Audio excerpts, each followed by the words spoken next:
പാഠം വിശ്വം ദീപമയം. മാലുള്ളതാണീ മഹിയെന്നു വെച്ചു മാഴ്കുന്നതെന്തെന്നു മനുഷ്യരെ നാം.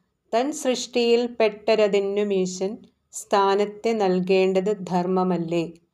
കൈവിട്ടു പോയ്പോയ് പകലെന്നു വെച്ചു കണ്ണീരൊലിപ്പിച്ചൊരു കാര്യമുണ്ടോ. വരേണ്ടതല്ലേ നിശയും നമുക്ക് വപുസ്സിനുത്ഥാനം ഉഷസ്സിലേകാൻ. ഇനൻ പൊലിഞ്ഞാൽ ഉടുപംക്തിയെക്കൊണ്ടിരുട്ടു തൽക്കാലമകറ്റി ഈശൻ. അടഞ്ഞ കൺ നമ്മൾ തുറന്നിടും മുൻപ് ദീപമേകുന്നു കൊളുത്തി വീണ്ടും. വേലയ്ക്കു ദീപപ്രഭയത്ര വേണം, വിശ്രാന്തി കൊള്ളുന്നതിനിത്ര പോരും.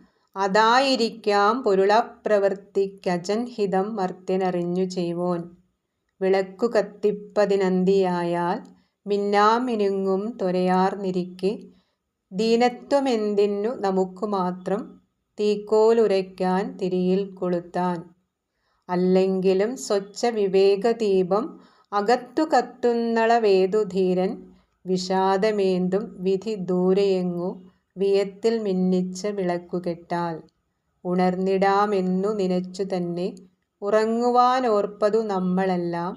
പ്രാദുർഭവിച്ചാൽ മതി അമ്മഹത്താം പ്രത്യാശ സർവത്തിലും ഒന്നുപോലെ. മനസ്സിൽ നൈരാശ്യമെഴുന്നവന്നു മധ്യാഹ്നവും പ്രത്യഹമർദ്ധരാത്രം. ശുഭം പ്രതീക്ഷിപ്പവനേതു രാവും സൂര്യാംശുദീപ്തം പകൽ പോലെ തന്നെ.